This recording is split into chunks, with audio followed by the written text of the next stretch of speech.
Late breaking. This is Emmy Award-winning KCAL 9 News at 10. They're paid to protect your rights, but are often caught violating them. He was choking, he cut my circulation off, and thought he was going to kill me. Tonight, we go undercover I want to know if I can get a complaint form to see what happens when you bring your beef with a badge to the men and women in blue.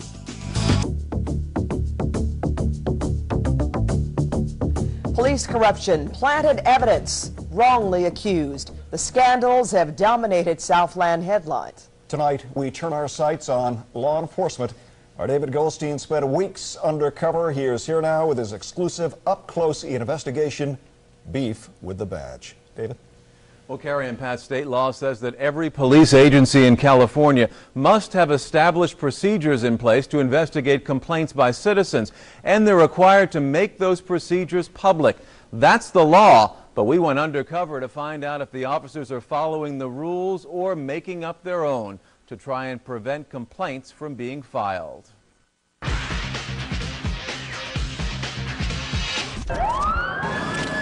What would happen if you were a victim of police misconduct? He went right for my throat with both hands and started choking me. And he was choking, he cut my circulation off, and thought he was going to kill me. Or you were just someone who came in contact with an officer who acted unprofessionally. And he just seemed to have an attitude, a very discourteous attitude. And during that process, I smelled what I thought was alcohol. In most cases, you'd have to go to the police to complain about the police. How cooperative would they be? The attitude was that they really didn't want to hear the kind of complaint I had. We wanted to find out what would happen. On 5 consecutive nights, we sent tester Doug Jones into 31 police stations in the area. I wanted to know, what do I do to file a complaint? Jones works for the Police Complaint Center, a national police watchdog group. This explains our complaint procedure. Wearing a hidden camera, he only asked for the procedures to file a complaint, never actually following through. I want to know if I can get a complaint form so I can take with me. Many departments were cooperative. Here you go, sir. I'll give you a couple of them. Some were even upfront about past practices that have changed.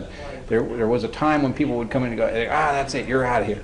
That time has passed. But others clearly violated their own department's policy by refusing to provide a complaint form. I'm just saying this was an incident that happened before, but I'm just ticked off about it. I don't feel like getting into that. That's the reason. I mean, there's no reason. I can't give you a complaint. But it's just a form. Get into it. I know what it is, but I need to know what it's about. And some, like San Bernardino Sheriff's Department Corporal Ray Austin, had an intimidating message. Because the way it works, they'll interview you with a tape, and then they'll talk to the officer to do an investigation.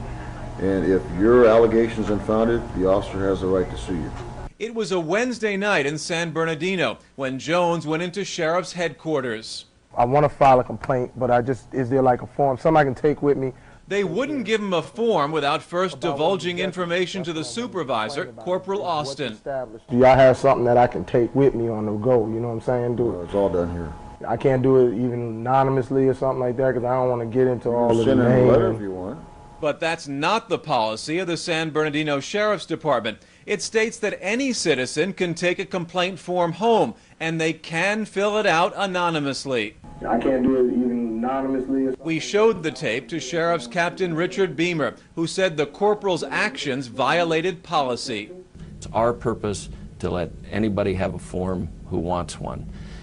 He didn't get one here. He did not get one here, no. And he could have gotten one here.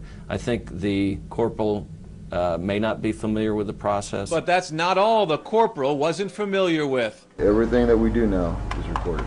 He went on to warn our tester that deputies are mandated to carry audio tape recorders. It is mandatory that they use them. Implying that the tapes are officially filed away. Each night they go in there and they place it in a slot for that night. And if the stories don't match, Jones can be sued. And if your allegation is unfounded, the officer has the right to sue you. Is it mandatory that the deputies carry recorders? It is not mandatory. There is no mandatory San Bernardino policy covering recorders, although deputies can carry them if they wish. And the tapes are not kept in any official capacity unless they're pertinent to an investigation.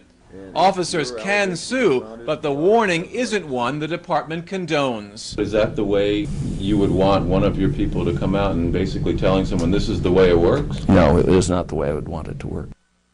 Jones left feeling as if he was being threatened into not filing a report. To me, that seemed a little intimidating. If they have a problem looking at the way I see it, then they may come back on me to want to file charges. And even the captain agreed. I can see how somebody who was listening to the corporal would feel intimidated. After seeing the results of our test here at Sheriff's headquarters in San Bernardino, we wanted to find out if the same attitude existed at other sheriff's facilities. So the very next day, we sent our tester to Victorville. What's the complaint process? Again, Jones was told he wouldn't get a complaint form without giving his name and other information. This time, Sergeant Pat Daly made it seem like our tester was the criminal. We have to take names to know how this is going. We just don't give people no names. And I would feel that you got something to hide, and if you're this suspicious or this secret. And when Jones remains reluctant, the sergeant draws his own conclusion. We're arrested before, right? Why would your sergeant draw that conclusion that he's been arrested before, or try to even elicit a response from that? I can't answer for the sergeant. I don't know. I asked Jones if he thought it was the color of his skin, but after testing dozens of departments around the country, he says intimidation by officers when people file complaints crosses all racial lines. It's really an us and them kind of thing that I've noticed. It's happened to people of color, it's happened to white folks, Latinos, Asians. So really it's not I'm inclined to say it's not a matter of just black and white. Hey, I want to file a complaint against one of your deputies. What do I do? Well, after we showed the undercover video to San Bernardino Sheriff's officials, they issued a directive to all supervisors, ordering them to follow the proper procedures and clarifying that everything should go by the book. Well, tomorrow we continue our undercover investigation with more police departments, and we'll show you where our tester was again prevented from filing an official complaint. Pat?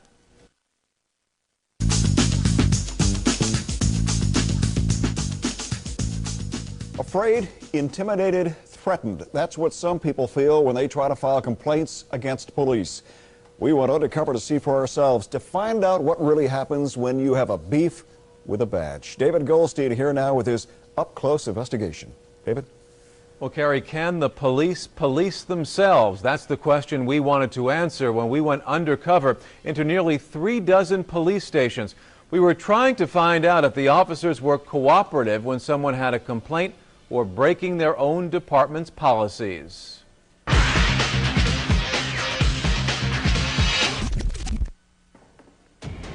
A police station can be an intimidating place. I want to know if I can get a complaint form. Especially when you're trying to file a complaint against a police officer. If I want to file a complaint.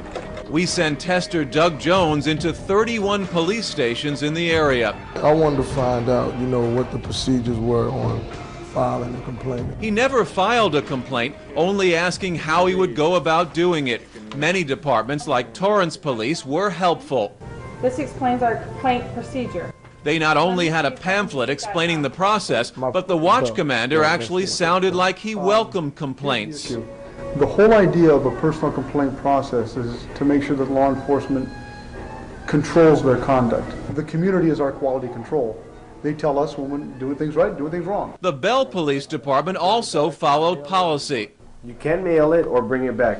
We then traveled to neighboring Huntington Park, and it seemed that word traveled with us. I want to know, if I want to file a complaint against one of your officers, what do I do? Is there a form or something? Weren't you just at Bell Police Department? Sergeant Michael Craven was apparently alerted by Bell Police, but instead of realizing it was a test, he proceeded to violate his own department's complaint policy. But I'm just ticked off about it. I don't feel like getting into that. That's the reason. I mean, there's no reason. I can't give you a complaint. But it's just a form. We're not going to get into it. I know what it is, but I need to know what it's about.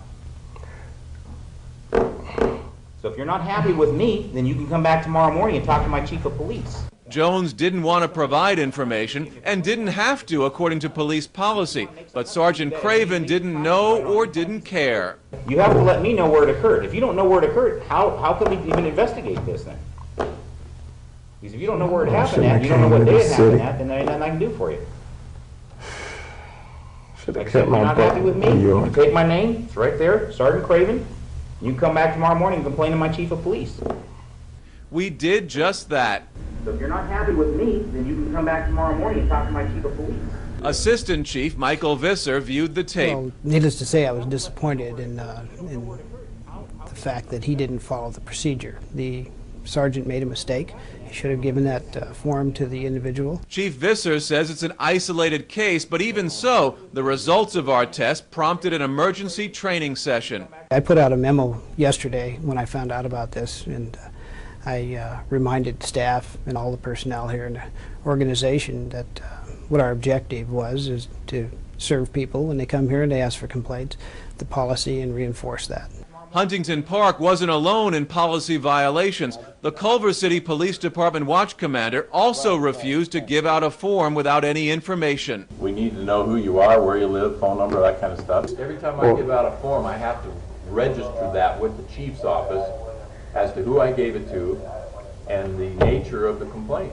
That violates the Culver City police policy. A police lieutenant told me anyone can come in and get a complaint form, and complaints can be filed anonymously, even if the forms are registered with the chief's office. It would certainly appear to be a stonewalling effect. If you don't know where it occurred, how can we even investigate this? Larry Paul is a 40-year law enforcement veteran. He reviewed the undercover videotapes and says the Culver City watch commander and others who refuse to give out forms may not be ignorant of policy, but trying to protect their own. It would appear to me that he was certainly attempting to discourage any complaints being registered through his department. I want to know, if I want to file a complaint against one of your officers, what do I do? The Huntington Park Assistant Chief refused to tell me if Sergeant Craven faced any disciplinary action because he violated department policy. The chief says he's not allowed to divulge that kind of information. Culver City Police were invited to respond to our report, but they refused. Tomorrow on Beef with the Badge, we travel to Rampart Division, the heart of the LAPD corruption scandal. We want to see how they dealt with our request for complaints. And you won't want to miss this one tomorrow night at 8. Pat?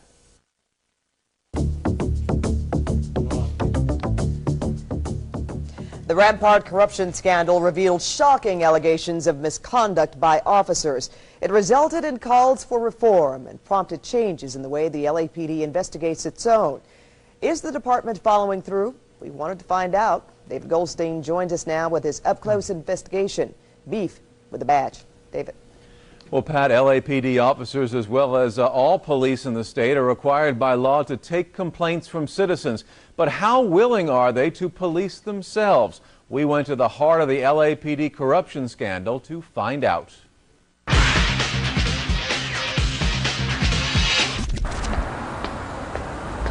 It's 2 a.m. on a Tuesday night. Our tester, Doug Jones, is walking into one of the most notorious police stations in the LAPD, the Rampart Division. His purpose, to ask about filing a complaint. Hey, look, if I want to file a complaint against one of your officers, what do I do? Your Honor, I would like to thank you for the opportunity to address this court. Rampart Division is, of course, where Rafael Perez admitted shooting innocent victims like Javier Ovando. And this is where we began our test of the LAPD complaint process. Yeah, he said he was going to find me a complaint form. Jones just wants a complaint form. He never actually files a complaint against any officer. I'm going to interview you right now, or you can take one of the complaint forms. Right Watch Commander Sergeant Michael Daly gives him the option of an interview or a form, or even two. Here you go, sir. I'll give you a couple of them. He even encourages the complaint. A far cry from other departments we tested. I'm going to file a complaint against one of your officers. In Victorville, our tester was refused a form, violating department policy. As soon as you can explain to me what's going on, I'll be more than happy to help you out. In San Bernardino, Sheriff's Corporal Ray Austin's conduct was found to be intimidating by his own captain. If your allegation is unfounded, the officer has the right to sue you. But in 4 LAPD stations, including Hollenbeck, 77th Division, Dropped in the mail, postage paid. and Southeast. Is the supervisor here? The complaint forms were easily available. The officers were helpful. Picture perfect, according to Larry Paul, a 40-year law enforcement veteran. He was straightforward. He was honest. He appeared to be sincere. He didn't have the complainant feel intimidated. He didn't have the complainant feel as though he was going to be investigated. Results were inconsistent. At Century Station, Fill that out and bring it back. at Lakewood, I did find something that you can actually mail in. and at Palmdale, You just seal it and you send it to here. Jones was able to take a complaint form home so he could fill it out anonymously.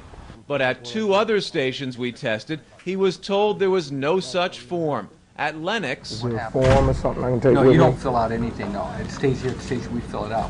and Carson, Oh, this is it? sheriff's officials say the inconsistencies are due to the fact that most people don't ask for the mail-in form, so watch commanders aren't familiar with it. Ideally, he should have gotten a copy of a mail-in complaint form, which we don't normally end up having to give out very often because most people want to tell their story, if on a walk-in complaint like that, to the watch commander who wants to hear it at that time so he can solve the problem.